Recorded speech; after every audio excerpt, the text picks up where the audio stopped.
You need make no statements, and any statement that you do make can and may be used against you. You have the right to counsel. In this case, the Office of the Public Defender has been appointed to represent you. Any plea that you make must be voluntary and cannot be the result of undue influence or coercion.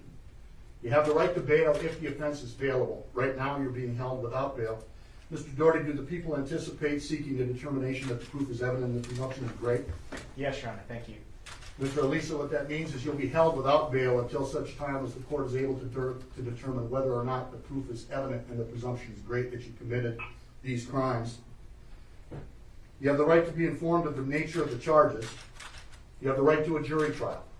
And you have the right to demand and to receive a preliminary hearing within a reasonable time to determine whether probable cause exists. And if you're currently serving in the United States Armed Forces, or if you're a veteran of such forces, you may be entitled to receive mental health treatment, substance use disorder treatment, or other services as a veteran. Sir, do you understand those rights as I've explained them to you this morning? I need you to answer out loud, please. Yes. Okay, and for the record, you answered affirmatively. The people have filed a complaint and information charging 11 counts. Ms. Herold, on behalf of the defendant, will you acknowledge receipt of the complaint and information, waive formal reading and further advisement? Yes, Your Honor.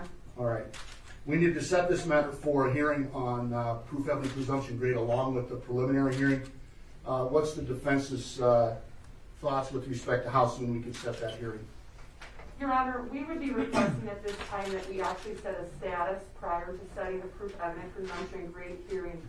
Our position is that we cannot do anything until we are able to fully assess Mr. Alissa's mental illness. We cannot begin to assess the nature and depth of Mr. Alissa's mental illness until we have the discovery from the government. It's my understanding that the government is continuing to investigate this case. The discovery is going to be voluminous, and so at this juncture, it doesn't make sense to set the proof evident presumption grade hearing. So we'd be requesting a status conference.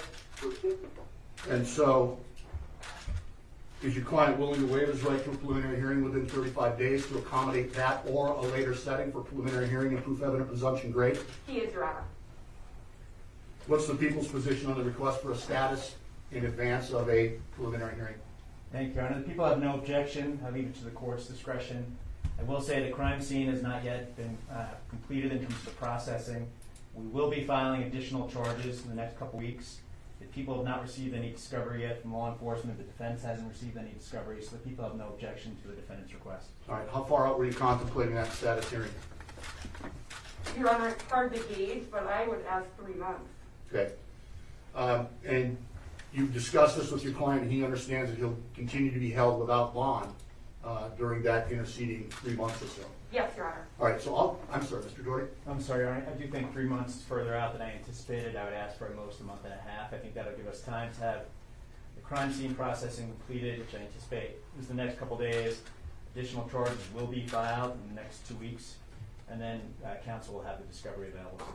Well, so here's what I'm going to do. First of all, I'll grant the defendant's request to set this matter for a status hearing in advance of any setting for a preliminary hearing or a proof evidence presumption grade hearing. I'm going to direct counsel to contact the CJA for Division 13 to set that status conference. I'll authorize that status conference to be set in about 60 to 90 days. I understand the concerns that you have, Mr. Doherty, but at the same time, I want to make sure that the defense has ample opportunity to prepare to move forward once we do set that hearing. So contact the CJA for Division 13. This case has been assigned to Division 13. Chief Judge Ingrid Bakke will be the presiding judge in this matter. Anything else at this time on behalf of the people, Mr. Doherty? No, Your Honor, thank you. Anything else on behalf of the defendant, Ms. Herold? Your Honor, the government filed a request to reconsider this court's previous order with regard to D6. Right. If the court is going to entertain reconsidering that prior to doing it, we'd ask an opportunity to reply. I was going to direct you to reply. How much time do you need? Is 14 days enough? Yes, Your Honor, thank you. Okay, so I'll give the defense 14 days to respond to that motion. I'll issue a written order in that regard. All right, thank you. We'll be in recess.